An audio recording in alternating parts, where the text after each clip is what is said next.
A seguir, anunciamos a oradora da noite, Graciele Nonato, que falará sobre o tema Regionalismo e Oralidade no âmbito da literatura indígena. Graciele Nonato é escritora, narradora, artista, feminista e produtora cultural. Possui graduação em Letras pela Universidade Federal de Mato Grosso do Sul. Foi co-organizadora do projeto Poesia na Escola entre 2008 e 2010. É autora do livro Índia do Rio, Poesias. Atuou como locutora da Rádio Pantaneira FM no programa Bom Dia Coxim. Eu fui acordado algumas vezes com esse programa. Foi criadora e coordenadora do projeto Empodera a Literatura, Arte e Resistência, projeto que leva atualmente a luta do feminismo para mais de 12 cidades de Mato Grosso do Sul e Mato Grosso. Co-organizadora do projeto Poesia na Escola 2008-2010, autora do livro Vila Pequena, Causos, Contos e Lorotas, editora Life, 2017, projeto financiado pelo Fundo de Investimento Cultural de Mato Grosso do Sul. Possui uma recente entrevista no YouTube, quem quiser, narração e leitura da história, O Padre Enterrado de Cabeça para Baixo, publicado no livro de sua autoria, Vila Pequena, Causos, Contos e Lorotas. Por último, informamos que seus livros podem ser encontrados para venda na recepção deste SESC, no final deste evento. Com vocês, Graciele Nonato.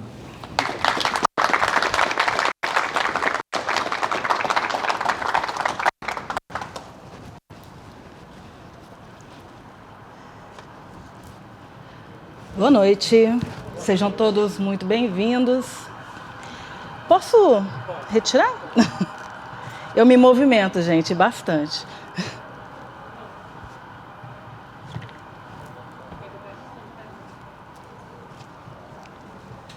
Obrigada. Vou colocar aqui. Sejam todos muito bem-vindos, gente. Esse festival de literatura é uma grandiosidade, né? Como que é bonito a ideia de juntar, de fazer esse recorte, Samuel, da literatura indígena que tem muito para ser ouvida, que a literatura indígena ela é confundida com o regionalismo, e, aliás, é justamente sobre esse o tema que a gente vai falar hoje.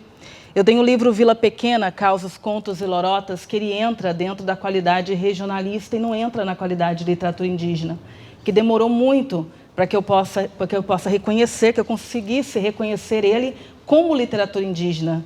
Demorou muito mesmo para reconhecer. Ele foi feito em 2017 do FIC, projeto do FIC, e somente o ano passado é que consegui reconhecer ele como literatura indígena, porque tem como é que eu vou falar? Tem essa digamos que, como é que a palavra certa, gente? Tem esse estereótipo da literatura regional, ser a literatura regional, é o regionalismo, e que deixa a literatura indígena a par. Somente a literatura indígena que tem a palavra falada ou a palavra escrita dos dialetos indígenas seria, no fato, reconhecido como literatura indígena, sendo que não. Então, como ficaria as etnias, né, que já perderam o seu dialeto? Como que ficaria as histórias que são da oralidade indígena e que hoje está em comunidades como a comunidade ribeirinha lá em Coxim, que é baseado no livro Vila Pequena? Então, é literatura indígena, sim, porque toda comunidade tem uma terra e toda terra tem um originário. Então, é literatura indígena. Eu gostaria de apresentar primeiro o meu povo. Eu sou do povo Guató, do Pantanal, aqui de Mato Grosso do Sul. Resido na cidade de Coxim, nas margens do rio Taquari e o rio Coxim, ribeirinha, e aonde há água, há o povo Guató. Nós somos os canoeiros, argonautas do Pantanal, pantaneiros por excelência, e carregamos, né, essa luta de termos sido considerados extintos, termos lutado pelo direito de existir, e hoje está resgatando e lutando para que a nossa cultura, para que o nosso nome, para que o nosso povo possa ser reconhecido de fato como um povo existente, como um povo sociopolítico, como um povo que está aqui firme e forte, ocupando os espaços. Então, o povo Guató, durante a década de 40 e 50, ele foi considerado extinto pela FUNAI, pelos órgãos, né, indigenistas da época. Somente depois de 70 é que veio a luta com os missionários de reconhecer o povo guató existente, que foi diluído dentro da cultura pantaneira. Falam muito da cultura pantaneira, do homem pantaneiro, mas o homem pantaneiro, a cultura pantaneira é guató. Ela é, antes de tudo, ela é guató. Então, foi feita essa luta, e está acontecendo essa luta sempre do povo guató, para que ele possa ser resgatado, reexistido como cultura verdadeira pantaneira. O povo pantaneiro, né, o Pantanal, eu sou de uma família tradicionalmente pantaneira. Quando eu falo tradicionalmente pantaneira, é tradicionalmente pantaneira mesmo. Não é pelo fato de ser do povo guató, de ser de uma família guató. Mas eu falo do fato de ter um avô que tinha um bigodão enorme e só falava de tão matuto, um matuto pantaneiro, meu bugre velho pantaneiro, né? Tinha falado que eu ia escrever um livro chamado As Histórias de um Bugre Velho Pantaneiro, ainda não escrevi, preciso escrever em memória do meu avô. E ele era uma das pessoas aonde no assentamento Piquiri, às margens da BR-163, debaixo de um pezinho de jaca, um bambuzalzinho do lado, contava as histórias do povo guató, as histórias da sua família, as histórias que aconteciam no Pantanal. Inclusive, foi com ele que eu conheci esse processo de diluição da cultura guató dentro da cultura pantaneira. Porque quando chegaram com os seus gados e invadiram as nossas terras e expulsaram os indígenas lá de dentro do Pantanal, eles foram espalhados por periferias ou se tornaram peões e começaram a trabalhar dentro de terras que um dia já foram deles. Então, os guatós, hoje, os povo pantaneiro, os peões pantaneiros, tocadores de berrante, fazedores de cerca, que tocam as comitivas, eles são os remanescentes guatós, não da cultura guató, porque até eles não sabem direito. Eu tenho familiares que não sabem que são guatós, são pantaneiros, trabalham em fazenda, são cozinheiras de fazenda, são esticadores de cerca, são tocadores de berrante, mas não sabem que são guatós. Eles sabem que são pantaneiros. E explicar isso tem sido um processo de luta. Explicar esse processo de diluição da cultura guató dentro da cultura pantaneira. Mas estamos aqui, estamos ocupando espaço, estamos escrevendo livro, estamos mostrando o nosso rosto, estamos ocupando todos os espaços cabíveis, mandando projetos para o FIC, fazendo o que for preciso para mostrar que existimos e o Pantanal é o nosso lugar. E para falar em regionalidade e oralidade dentro do âmbito da cultura, dentro do âmbito da literatura indígena, eu estou usando como base o meu livro, que é o livro Vila Pequena, Causos, Contos e Lorotas, que é um livro de histórias, de contos, de histórias ribeirinhas, de lorotas de botequins, de beira de praça, de roda de tereré, que são aquelas histórias que todo mundo sabe, mas todo mundo conta de uma forma diferente. E ninguém sabe de onde surgiu essas histórias. São o folclore, eu vou usar essa palavra, mas a gente não gosta muito de usar esse termo folclore dentro da literatura indígena, mas o folclore que habita ali entre o universo da oralidade de uma região. E no caso aqui eu falo da região ribeirinha lá da cidade de Coxim. Deixa eu beber um pouquinho d'água aqui, tá, gente? Só um instante.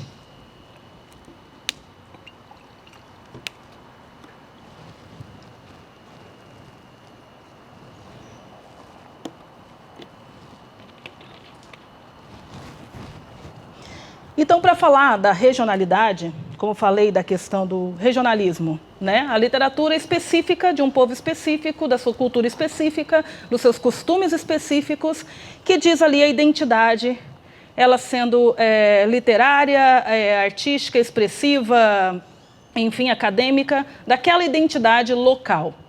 E o que faz desse regionalismo passar para a literatura indígena? Não passar para a literatura indígena, mas ser reconhecida também como literatura indígena.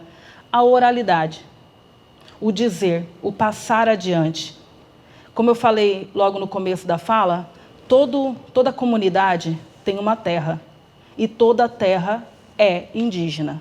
Não tem um pedacinho de chão que não seja indígena. Então, se ali vive uma comunidade de pescadores, aquela terra é indígena. Se ali vive uma comunidade de ciganos, aquela terra que ele está pisando é indígena.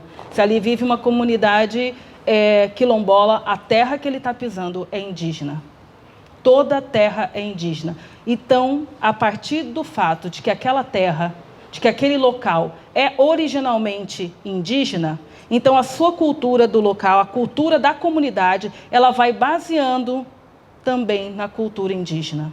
Ela vai levando e trazendo fluidos das histórias, da oralidade, do costume originário daquela terra onde ele vive. Seja ele o que for a comunidade de pescadores, uma comunidade quilombola, uma comunidade, enfim, seja qual for o tipo da comunidade. E a oralidade, ela é, de fato, a forma mais expressiva e real de mostrar a cultura do local. A oralidade, ela não tem como falar a grandiosidade do que é contar as histórias ou ouvir as histórias, do que é você saber que você está ouvindo ali um causo, uma lorota, uma história que foi contada por alguém 20 anos mais velho, 30 anos mais velho, 50 anos mais velho ou 100 anos mais velho. É algo que vem vindo e vem trazendo, e a sua essência vem alimentando e vai chegar até teu ouvido agora, 2021. Vai chegar até você em 2021, alimentado por toda essa história que vem dentro, vem atrás, né?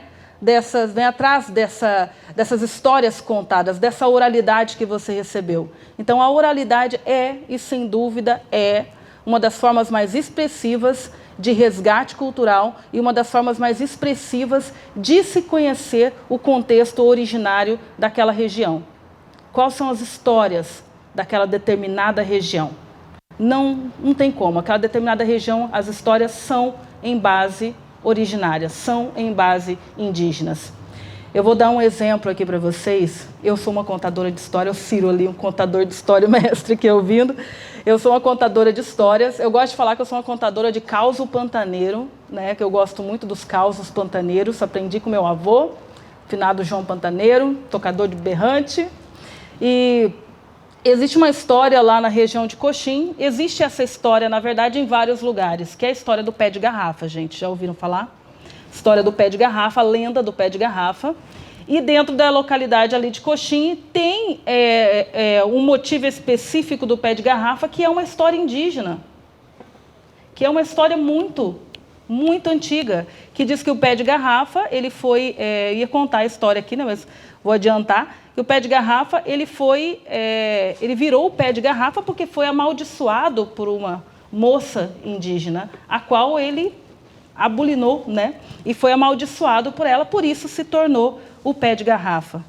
E eu estou dando isso daqui como exemplo, né, das histórias. A gente escuta o pé de garrafa nas escolas, alguns professores, eu, por exemplo, escutei muito a minha professora falar, escuto as pessoas contarem, e por trás de cada história, cada oralidade dessa, cada história dessa, tem um motivo ali, ó, que vai vindo, que vem chegando, né, na verdade, até você, que é de um contexto originário, que é de uma história originária, que tem um povo ali que foi determinado motivador para que essa história acontecesse. Então, eu achei isso muito interessante, porque tem pé de garrafa lá no Acre, gente. Tem história do pé de garrafa no Acre, tem história do pé de garrafa no Rio de Janeiro, tem lenda do pé de garrafa no Sul. Tem uma amiga minha que fez um livro, e no livro estava contando a história do pé de garrafa lá no Sul. Mas em Coxim tem uma história do pé de garrafa, onde ele só virou pé de garrafa porque ele foi amaldiçoado por uma indígena paiaguá.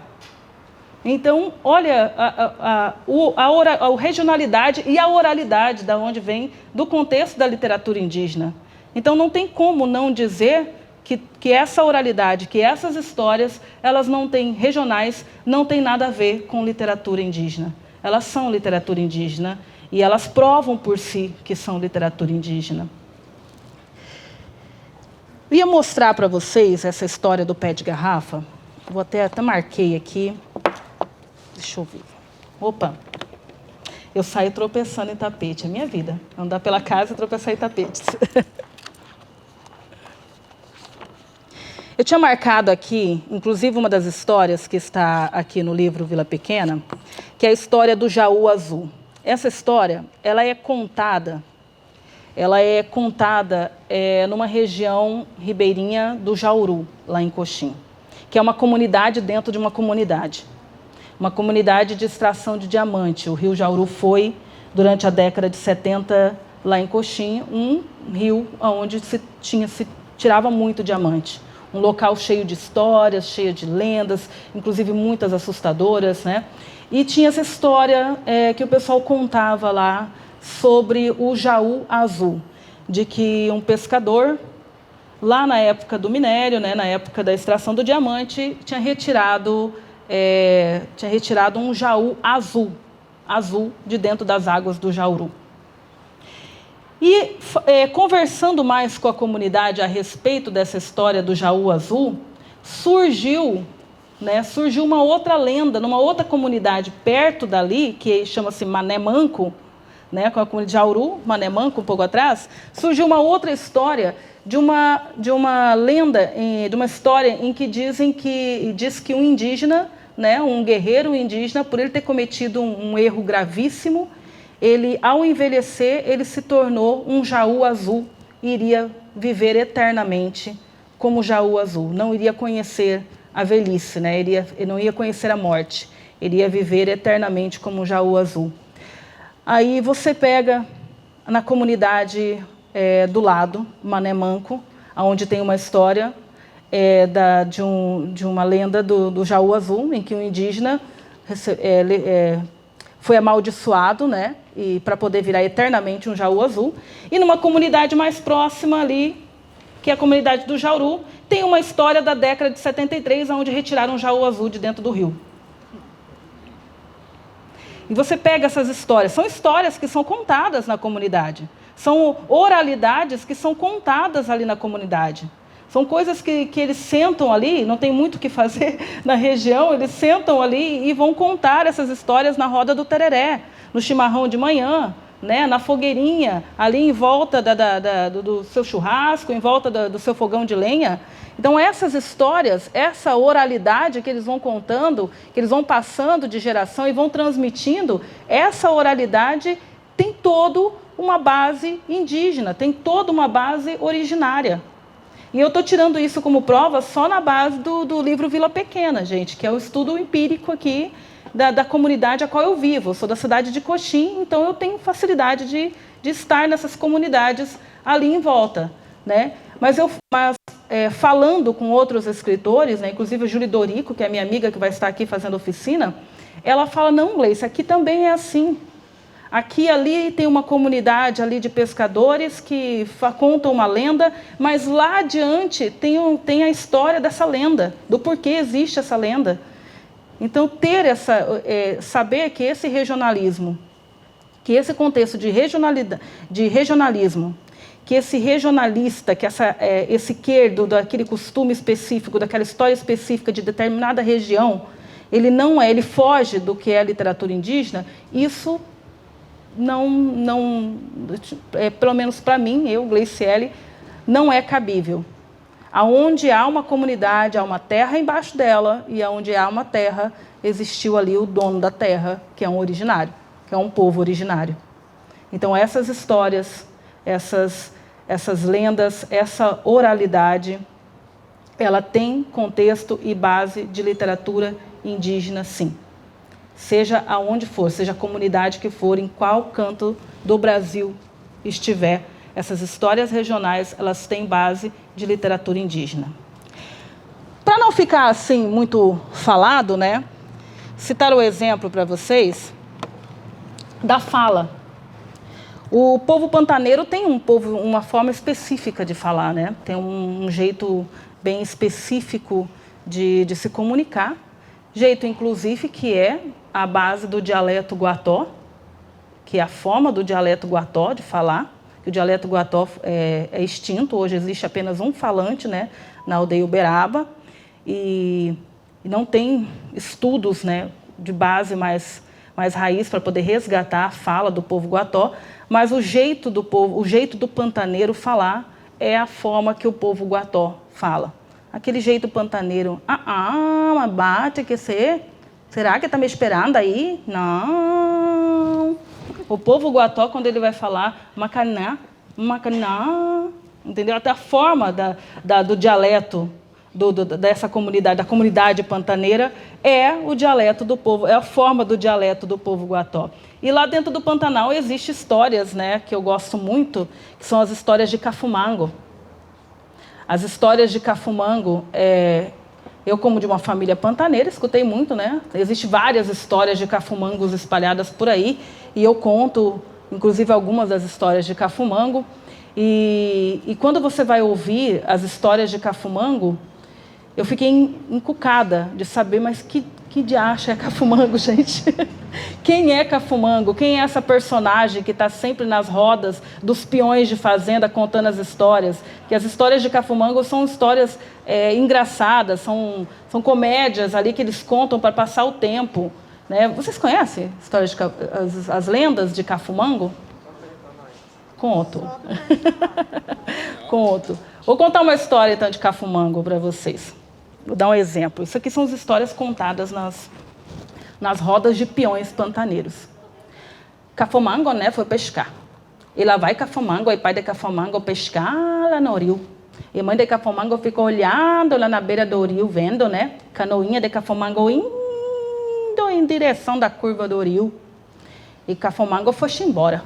E foi pai de Cafumango foi embora lá para tarde pescar. E mãe de Cafumango preocupada, olhando, mas cadê Cafumango que não volta? Já se pôs o sol e Cafumango não volta. E o tempo foi passando, e nada de Cafumango para chegar. E mãe de Cafumango preocupada, né? De repente chegou Cafumango na canoinha, junto com o pai de Cafumango, dando baixinho, assim, na beira do rio. E desce Cafumango de lá. Cafumango com um joio roxo, mas deixa tamanho de roxo. E mãe de Cafumango olhou, Cafumango, mas que é isso no teu joio, Cafumango? E Cafumango disse, marimbondo, mamãe. Te picou? Não, papai matou Coremo. Essas histórias... Essas histórias de Cafumango, a qual eu escutei muito, né, contar nas rodas de peões. E as histórias de Cafumango, se você for... Eu fiquei muito encucada. Quem é Cafumango? De onde surgiu Cafumango? Então lá vai a Gleice aqui perguntar, a menina curiosa perguntar, para os pantaneiros antigos, quem é Cafumango, até que surgiu ali que Cafumango, né? Cafumango é um nome, a hora que foi fazer uma análise do nome Cafumango é um nome, né? Quem me ajudou isso aí foi o Jorge Erenites, gente, que é pesquisador lá, Guató, e ele que me ajudou a descobrir quem era Cafumango, né? E ele falou assim, olha, eu não sei quem é Cafumango, mas essa palavra, se você for analisar dentro disso aqui, essa palavra é Guató. Essa palavra, a forma dela falar, a forma dela escrever, esse nome é Guató.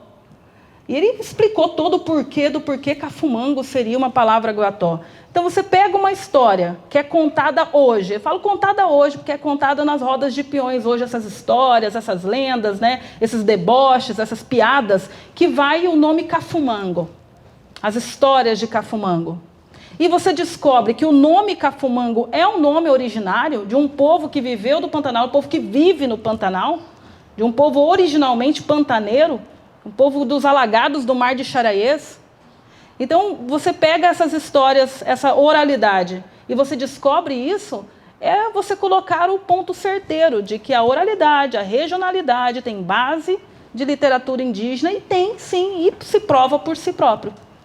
E se prova por conta própria, né, das próprias histórias. Então, levar isso, por que eu escolhi muito esse tema? Porque é algo que eu venho batendo sempre em cima do que é a escrita regional e do quanto é importante você diferenciar o que é regionalismo. Vila Pequena é regionalista? Mas é literatura indígena também. Histórias de Cafumango é regionalista?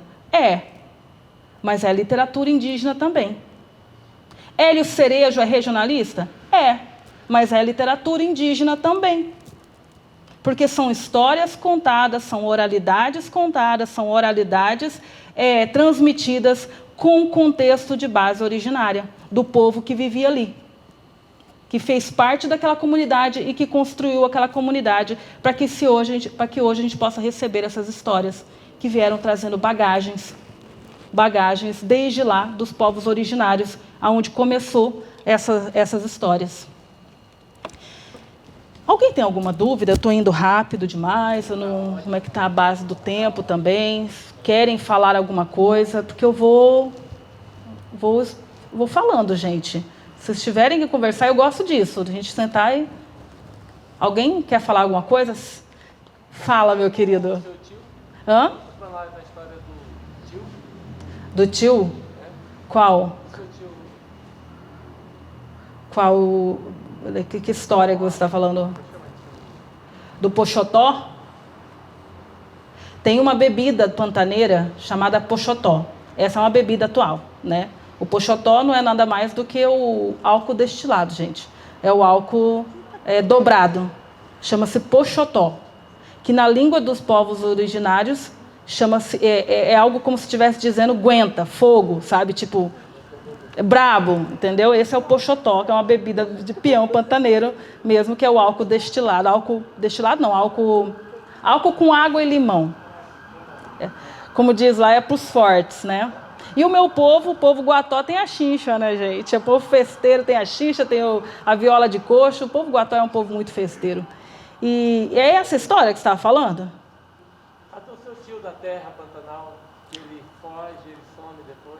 Ah, sim. Alma de índio não tem cerca. Essa história que o Cílio está contando, inclusive, é uma história real, gente. Incrível que pareça, tá? É real, é uma história real. É uma lenda que foi passando dentro da minha família. Quem me contou a minha bisavó. Eu sinto em dizer que hoje minha bisavó tem Alzheimer e eu não consigo mais tirar algumas informações dela, porque eu tirava mesmo, daquelas que senta do lado e tipo, fala, avó, fala que eu quero ouvir. E hoje eu não consigo mais tirar histórias dela devido a quanto ela tá bem debilitada hoje em dia. E é uma história que ela contava bastante, minha avó contava bastante, que é a história do Pió. Pió é um tio meu, um tio-avô, e o Pió era um originário, né? Estava ali vivendo nas terras dele, do povo guató. E ele foi pela primeira vez na vida dele trabalhar como peão pantaneiro. A família não tinha para onde ir, porque após entrou os gados dentro do Pantanal, os guatós foram espalhados entre periferias de Corumbá, Ladário, ali o que tinha em volta, ou trabalhar nas fazendas pantaneiras que antes eram suas terras. Porque nada melhor do que contratar, entre aspas, né, contratar alguém que já conhece a terra, né, gente?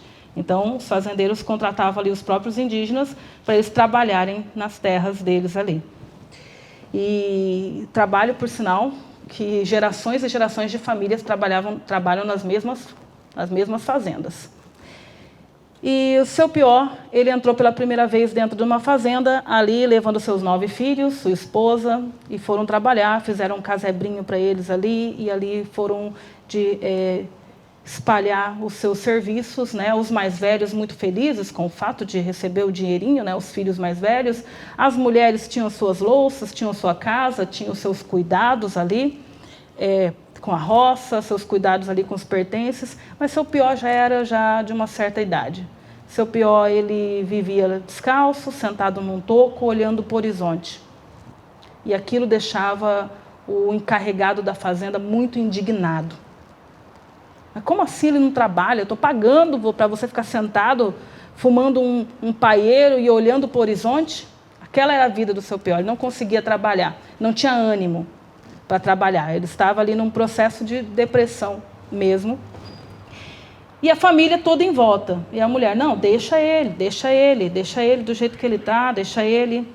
Até que um dia o encarregado da fazenda, muito indignado, foi até seu Pió e falou um monte de coisas para ele, né? O senhor é um preguiçoso, um índio preguiçoso, que não sei o quê, que você não trabalha, é o que dá contratar indígena, é o que dá você chamar seu povo para trabalhar, eu estou te dando dinheiro, estou te dando emprego, estou te dando casa, a terra já era deles, né? Estou te dando casa e você não trabalha. Naquilo, seu Pió arrancou a camisa dele, montou num cavalo a pelo, com a camisa jogada do lado, e saiu cavalgando, Pantanal adentro. Acharam a camisa dele pendurado na terceira cerca à frente, e acharam o cavalo dele um dia depois pastando no meio do Pantanal. e nunca mais encontraram seu Pior. Nunca mais. Seu Pior, uma história real, se tornou lenda, se tornou história da oralidade. Porque contam, né, pós essa história, de que ele virou um encantado, ele se tornou parte do Pantanal, se tornou um ser encantado pela natureza. E seu Pior não é ninguém mais do que irmão da minha bisavó. Um homem que desapareceu no Pantanal porque estava indignado do fato de trabalhar numa terra que um dia já foi dele. E isso não dava base de vida. E ele montou num cavalo e desapareceu no Pantanal. Nunca mais corpo foi encontrado. Nem corpo, nem vestígio, nem local para onde ele foi, nunca mais. Se tivesse, como diz, né, a minha tia-avó, se tivesse sido comido por onça, a gente veria a onça de bucho cheio. Mas nem isso viu. Então, ele se tornou uma história que hoje contam naquela região. E eu acho isso muito incrível, saber que um parente meu hoje é história que é contada. História que é contada ali nos peões daquela região, daquela fazenda, do indígena que foi trabalhar na fazenda e não gostou, não se adaptou e sumiu em cavalo a pelo. Foi encontrado apenas o cavalo e a camisa e se encantou dentro do Pantanal. Então, são essas histórias, obrigado por ter lembrado, Ciro, são essas histórias da oralidade que a gente bate em cima da tecla da questão do regionalismo para a literatura indígena, usando a oralidade, usando a fala, usando as histórias, usando o que é narrado, o que é contado como base para isso, da regionalidade para a literatura indígena. E tem base, e tem história, e tem contexto, porque as próprias histórias contam por si. As próprias histórias, elas já dizem da onde elas vieram, quem é o povo que contava e como elas são construídas. Se vocês quiserem falar alguma coisa, gente, fica à vontade, perguntar, pode falar.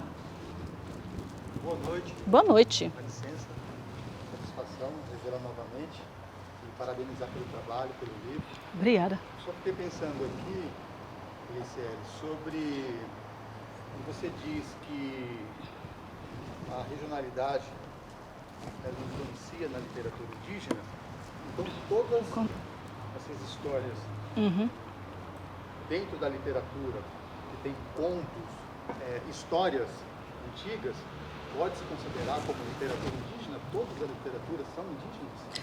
Não, é que no caso é o contrário. A literatura indígena é que influencia na regionalidade, na literatura regional. É que das questões é que você pegar um livro de um originário e classificá-lo como regionalidade de um determinado povo, como, por exemplo, o Vila Pequena, que é daquela região. Então, a literatura indígena que influencia na regionalidade, as histórias indígenas, o originário é que influencia na regionalidade. Influencia, mas não é reconhecido como literatura, entendeu? Depois, ele é fundido como regionalidade. É isso que vem a parte desse bate-papo. É dizer que dentro da regionalidade tem literatura indígena que ainda não foi reconhecida como literatura indígena. Não são todas as histórias, mas quando você pega a base das histórias, da oralidade, do contar mais antigo de uma comunidade, você pega ali a base dos originários daquela terra. Histórias que foram contadas pelos originários ou foram faladas sobre os originários daquela terra. Então, sim, a literatura indígena influencia na regionalidade, mas não a torna a literatura indígena por si. Ela precisa ser lutada para ser literatura indígena. Senão, ela é somente nada como regionalidade. Não sei se ficou claro. Ficou claro? Então, tá bom. Qualquer dúvida, é só falar, gente. Eu sou tagarela. Eu sou radialista. Alguém falou alguma coisa? Eu também gostei do P.O., ouvi muito bem o conto do Homem da Garrafa, né? Essa história minha avó contava para mim. Olha só. A minha avó, ela era do Limão Verde, da aldeia Limão Verde, cresceu em Anastácio. E ela sempre, assim, desde criança, contava essas histórias pra gente, né? Do pé de garrafa, que vivia na floresta e tal. E é mais ou menos isso que você falou para mim. Minha avó faz uns 3 anos que ela faleceu, jovem ainda para nós. Mas o meu pai também contava, ele replicava essa história já da aldeia dele, né? Era lá do município de Tonela. Então, mas a história do teu tio, ela é bastante assim de luta, você vê, né? Ela retrata a luta dos povos indígenas pela demarcação das terras lá em 1900 e bolinha, né? Lá atrás. Ele já estava lá. Quando ele não aceita o domínio do não indígena, porque ele, na concepção e na história que era verídica a partir dele, ele sabia que aquelas terras todas eram deles. Exatamente. Né? Então, quando transforma ele em empregado, o que levou para mim, assim, a história, ela é bonita, mas é triste, né? Ele foi, como hoje os guaranis estão, se você for fazer uma reflexão, confinados, né? Uma população muito grande confinada no pedaço de terra e com muita depressão, muito suicídio, tudo e tal, né? Muita violência que também tem lá. E naquela época seu tio não aguentou e foi, né? Virou encanto, né? Virou encantado. Então, e representando também como Marçal de Souza, como muitos líderes que morreram em prol da luta, em prol da demarcação das terras, dos direitos dos povos indígenas no Brasil. Então, parabéns. Obrigada. Por você estar contando a história para nós, né, que é de fato, nós acreditamos que todas as histórias contadas pelos nossos avós, pelos nossos parentes, são verídicas. São verídicas. De alguma forma, ela saiu de lá do século tanto para chegar até onde a gente está. Sim. Inclusive, quando falamos dentro do contexto de regionalismo, literatura indígena e folclore, que eu falei, é pesado você usar o termo folclore dentro da literatura indígena, usa-se no regionalismo, mas na literatura indígena não. Porque como você vai falar que hoje, para o pessoal que conta a história do seu pior, que virou um encantado, que virou um ser, né, encantado do Pantanal, como você vai falar que isso não existiu?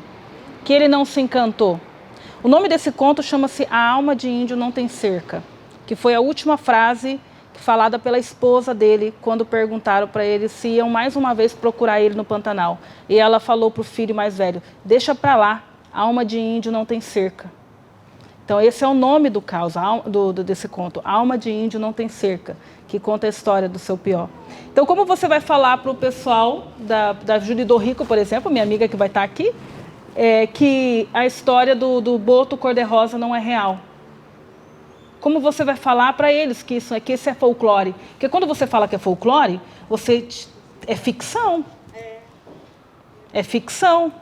Como você vai dizer que isso é ficção? É real. Para o originário, aquela história é real. É real. O Jaú Azul é real. O Jaú Azul é real. O seu pior ter sido encantado pelo Pantanal é real. O boto cor-de-rosa é real para o povo Macuxi. Então é real, essas histórias são reais. Para o povo originário é real, você não tem o direito e muito menos o poder de chegar e dizer que é folclore, né? Por isso que eu falo, a palavra folclore, para a gente, dentro do contexto de literatura indígena, é algo que você tem que ir falando, porque é como que eu vou falar? Como é que eu vou dizer? O originário pode falar folclore, mas o não originário não pode falar que a história dele é folclore, a história do originário é folclore. Entendeu? O originário pode dizer, isso daqui é folclore. Mas o não originário não pode, o não indígena não pode dizer que a história do indígena é folclore. Seria isso, por isso que é uma linha tênue ali. Na oralidade, o folclore é uma linha tênue. Tem que falar com muita delicadeza do que é folclore. E se você tem essa base para poder dizer o que é folclore de um povo, né? Então é uma linha bem, bem tênue ali para falar dentro da literatura indígena e do regionalismo, o que é folclore. Gleice, como é que está a educação da criança indígena? Eu falo assim da experiência que você tem na sua aldeia, onde você mora, né? Como é que está a questão da educação da criança? Esse tipo de literatura está sendo levado para as escolas? Como é que é? Eu moro em Coxim. A aldeia Uberaba fica lá na Ilha Insua, o povo Guató fica na Ilha Insua. Deixa eu só fazer um parêntese, né, antes dessa fala, só para explicar. O povo Guató é um povo nômade. Eles não se organizam em aldeias. Não se organizam, não tem a organização sociopolítica como a grande maioria dos povos de cacique e pajé. Hoje tem, porque foi de uma obrigatoriedade ter. Inclusive o patriarcado, porque o povo Guató é matriarcal. Então, quando assumiu o primeiro cacique, saiu ali, saiu a raspa do nosso matriarcado que a gente tanto se orgulhava. Então, assim, nós somos nômades, aonde há água, há um povo Guató. Então, assim, eu sou da cidade de Coxim, né? Eu não vivo lá na Ilha Insua, eu não moro lá, eu já estive lá, inclusive tenho que voltar lá, depois da pandemia não mais apareci. E o que eu tenho a dizer, pelo grupo, nós temos um grupo no WhatsApp chamado Grande Povo Guató, chamado Grande Povo Guató, com o pessoal da Bolívia, do Paraguai, Mato Grosso e Mato Grosso do Sul. Tá? Nós estamos ali conversando. E pelo que eu vejo, que eu converso ali com o pessoal, com os anciãos, a questão da literatura indígena dentro da Insua, pelo menos, ela está começando a entrar agora, com muito orgulho, através disso daqui, gente. Com muito orgulho em dizer isso. Através do primeiro livro de uma originária Guató. Um primeiro livro, porque os outros são pesquisas, né? Obrigada. E eu mandei para lá 200 livros e foram distribuídos. E aí que foi falar sobre o que é literatura indígena. Não que o professor não saiba, mas não está ali como base curricular. Então, ele pode dar essa informação ou não. Não está como base curricular. Eu também não sei, eu tenho uma filha de 10 anos e um filho de 5 anos. Também não está na base curricular deles. Também não está ali como algo que precisa ser falado. Literatura indígena tem regionalismo. Mas não fala de literatura indígena. Então, nessa questão da literatura indígena, lá na Insua e lá na Uberaba, eles falam, né, eles passam se o professor passar. Porque não está ali como uma forma... não está na grade curricular. Não está na grade curricular. A sorte é que nós temos excelentes professores. Nós temos guerreiros ali dentro que são maravilhosos e que eles estão sempre antenados, mostrando... Eu posto tudo, gente. Eu sou a favor completamente de ocupar todos os espaços possíveis e eu ocupo mesmo. Então, eu estou no Instagram, eu estou no YouTube. Então, eles vão acompanhando os trabalhos, por exemplo, que eu vou fazendo. Eles vão acompanhando o trabalho da Catarina, que agora a Catarina vai ter um Instagram, Dona Catarina Guató. Então, assim, a gente vai ocupando para mostrar para eles mesmo, para mostrar para eles que está ali, está ocupando os espaços. E que tem a arte originária do povo Guató ali, que tem a literatura indígena ali, e que tem as outras artes, entendeu? Então, assim, vai mostrando, vai ocupando os espaços, para as crianças saberem. Porque, querendo ou não, eles estão no celular. Apesar do acesso à internet lá ser bem lento, né? Ali em volta da escola eles têm, gente. Eles mexem ali, eles mostram, eles veem os vídeos, né, as contações de histórias do meu canal, eles vão ver as lendas da Julie, né, no canal dela, eles vão ver ali, o professor vai mostrar através disso. Através disso. Tem sim, os professores das aldeias, eles precisam ser especificamente indígenas. Eles precisam ser. Eu não sei como é que...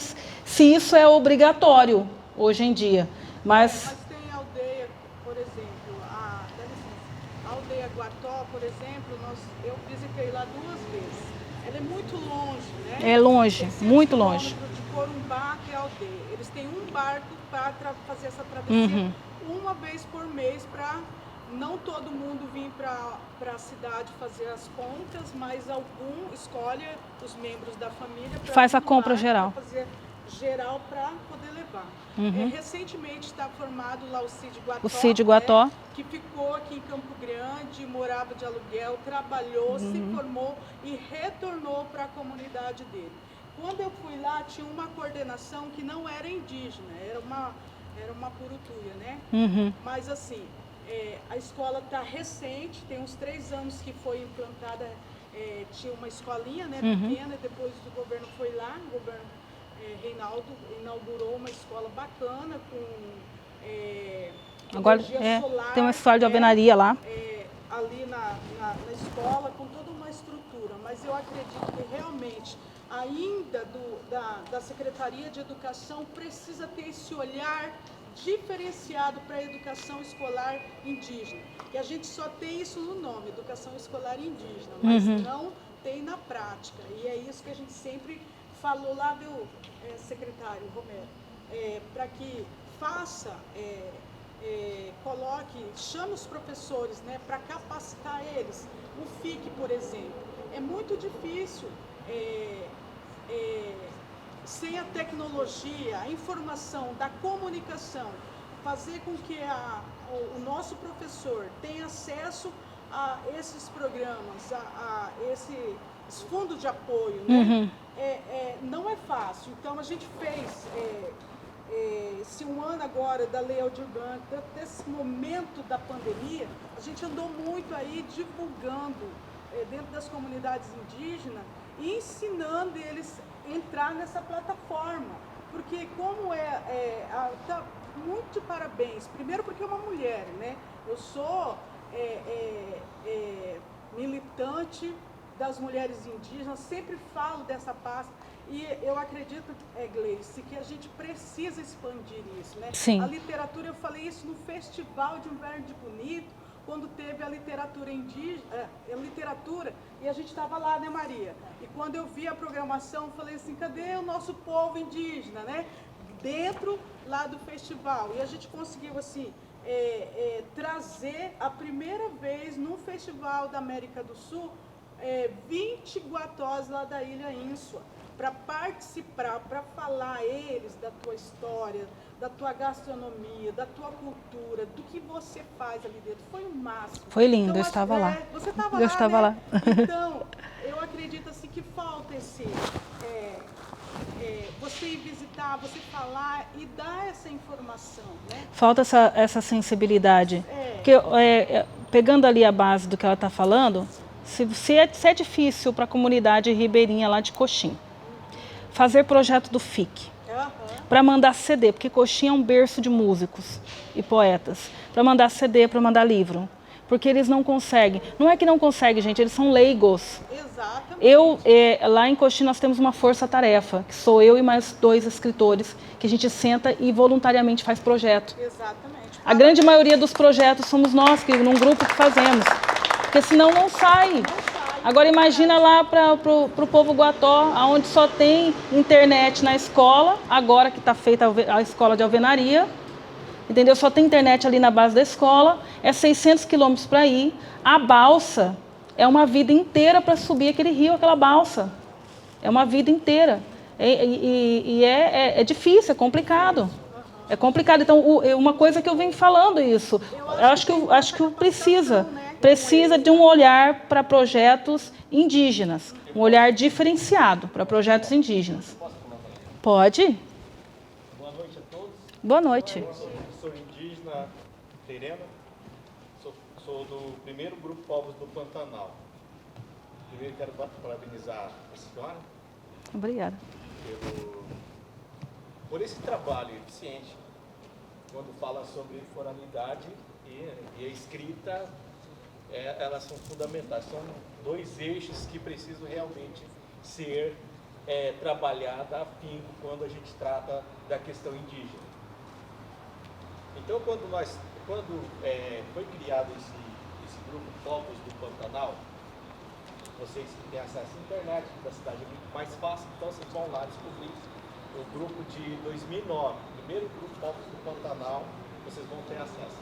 Então, quando eu estou ouvindo aqui, eu fico feliz como professor, porque durante a nossa formação não tivemos nem respaldo, nada do que concerne a escrita, e foi se perdido então essa oportunidade.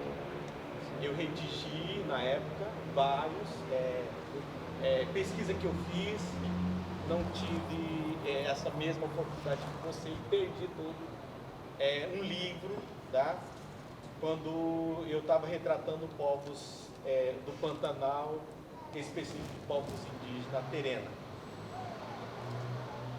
Então, eu liderei esse grupo de 109 cursistas ali na Universidade Federal de Aquidauana, que então se começou a planejar então a formação dos professores hoje em Prolinde. Tá? Então, eu tive um papel eficiente no contexto assim, vamos fazer com que Prolinde seja efetivado para que os nossos professores que não tinham formação, como é que fala vocês? Então, aquele professor nomeado pelo cacique, ele tem autoconhecimento, ele tem um nome, não sei te falar agora. Então, esse Prolinde pegava esses professores para formar eles numa educação específica. Né? Hoje temos matemática indígena, mas é uma educação específica. Temos hoje professores de ciência, mas no contexto indígena. Né? Os povos Guató ainda existe essa deficiência, né? Até hoje. Porque quando eu fui aquela vez, o pessoal para lá, nós ficamos, me disseram aí que era 400 quilômetros, né? Ainda fomos é 600. Beira, que fala, para levar alguns tipos de material. Um povo para me conhecer também a dinâmica dele como líder daquele grupo. Então, pessoal, esse trabalho que está combinando, para mim, está combinando agora. Para mim, eu estou descobrindo isso agora. É super eficiente. Eu quero parabenizar toda a equipe envolvida nisso. Eu conheço o Daniel Munduruku pela internet. Eu sou fã desse homem. Também. Sou muito fã dele. Eu já tinha visto o seu livro, mas agora que eu te conheço aqui pessoalmente. Então, pessoal, quando se trata a educação escolar indígena, ainda é um tabu, tá?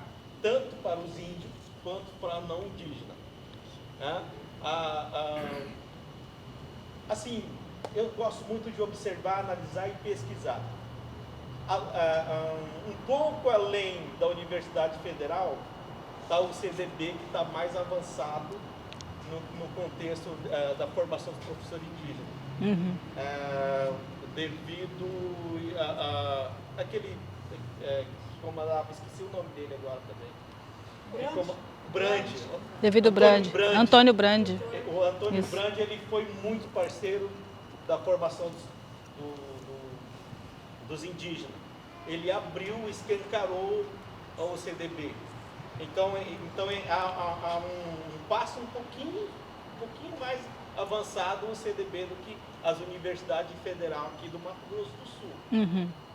Um pouco daquilo que eu consigo alcançar e deixar claro essa defasagem ainda que existe. Porque para a educação não pode ter fronteiras, nem impedimento. Por eu ser índio, eu não posso ter acesso. Ou por você ser branco, você não pode ter acesso à minha cultura. Para a educação, nós não temos fronteira nem limite. Temos que descobrir, temos que avançar. Obrigado, viu? Eu que agradeço. Obrigada. Pode falar, Zé. Eu queria aproveitar, assim, na noite, para entrar com um tema, assim, que eu também sou apaixonado, embora não tenha muito conhecimento, mas eu vivo em Campo Grande há muito tempo, adotei essa cidade, adoro aqui, e eu queria aproveitar das lideranças indígenas aqui, da Subsecretaria, do Eduardo Romero, para dar um alerta. Por exemplo, nós temos aqui na cidade uma avenida nova, lá do lado do Tiradentes, que tem um nome. A avenida tem o nome do exterminador de uma tribo toda. Sim. Isso é real, isso é verdade. A tribo Tupi, desculpa. Né? Não existe mais. Você nem escuta mais falar de Tupi, né? Guarani você ainda fala, né? Tupi, ele exterminou a tribo. Ele cortava a língua do índio. O índio não falava o tupi. Ele tem um nome na avenida. Avenida Marquês de Pombal. Então eu acho que algo tem que ser feito em cima disso. Tirar o nome dessa avenida e colocar o nome Silvana Terena, por exemplo. Isso foi uma discussão lá na UFMS, tá, gente? No campus de Coxim, nós discutimos exatamente sobre nomes de avenidas e ruas e citamos o nome Marquês de Pombal e do quanto é repugnante ter que falar esse nome. Eu, como originária, e acho que vocês, como não originários também, como é repugnante ter que falar o nome dessa pessoa. Então, isso foi uma discussão lá no campus da UFMS, uma vez. Agradeço a indicação do meu nome, meu amigo, né? Fofoca dele também. Mas, assim, parece que eu vi uma reportagem ali que nós vamos ser o corredor gastronômico, né? É ali. Então, eu mesmo, assim, sabendo que ali nós estamos ali há 26 anos e levar isso ao nosso prefeito, que o nome da avenida mude sim, mas mude com o nome de uma liderança que ali ocupou aquele espaço. Isso seria grandioso. Enir Terena, né? Isso seria grandioso, grandioso. Pela região que está, deveria mesmo ter um nome indígena. Não ao contrário. Muito bem lembrado, seria grandioso. Tá no tempo? Dá?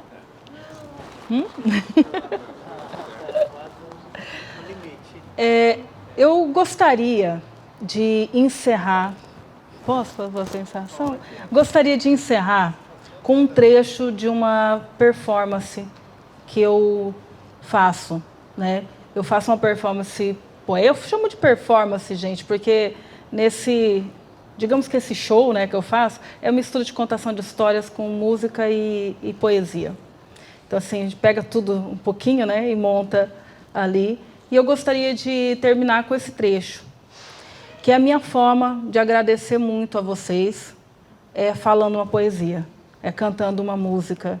Então, assim, é minha maneira de agradecer. Eu estou muito grata por hoje, muito grata por esse evento, muito grata por vocês, pelas perguntas que vocês fizeram, por vocês estarem aqui. E eu gostaria muito de passar essa gratidão através desse trecho, desse espetáculo. A música é de autoria de Curicaca e a poesia é de minha autoria.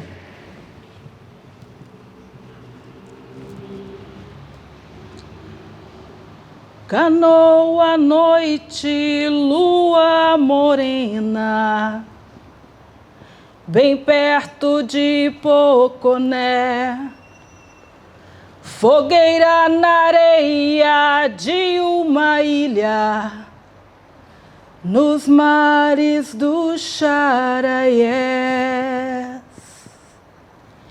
em rios que navego sem pressa, desde as chapadas de Cuiabá, tracei meu caminho pra São Matias, passando por Corumbá. A minha avó, quando nasceu, ela tinha o seu corpo coberto por pena azul. E depois viu que já nem sequer estava mais nu. A minha mãe desaprendeu a linguagem de meus ancestrais. A minha avó morreu de desgosto. E minha mãe morreu de fé. Mas quando eu pari o meu filho lá nas margens do rio Jauru, eu sabia o que podia me acontecer, pois eu sempre tive braço para poder plantar, mas eu nunca tive terra para poder colher. E eu vi o meu menino morrer 3 vezes. Primeiro de fome, segundo de peste e depois de saudade. Pois o meu homem, que desceu esse rio, falando que voltava, Eu nunca mais senti o seu cheiro. Ele fugiu como meu pai também fugiu. E ainda querem nos tirar nossas terras. E ainda querem nos tirar nossas crenças, os nossos costumes. Anopoionopi daraqueja caraguejá. Nopoionopi daraqueja caraguejá. Nopoionopi daraqueja caraguejá. Traga de volta o meu povo. O meu filho que a fome matou. E o meu ventre que esse rio levou. Terra perdida, cadê sua gente? Cadê Tupi, cadê Guarani? Onde anda agora Cajuel, Bororo? Cadê meu povo que vive aqui? Terra perdida, cadê sua gente? Cadê Guató, Ofaié, Guaxi? Ande, vaca e apochama, coco. Cadê meu povo que vive aqui? Cadê meu povo que vive aqui? Cadê meu povo que vinha lutar? Cadê meu povo que vinha lutar? Pantanal é o meu lugar. Pantanal é o meu lugar. Eu não canto nada, mas capela é difícil. Muito obrigada, gente. Uma gratidão imensa, prazer enorme. Muito obrigada mesmo. Muita luz para vocês.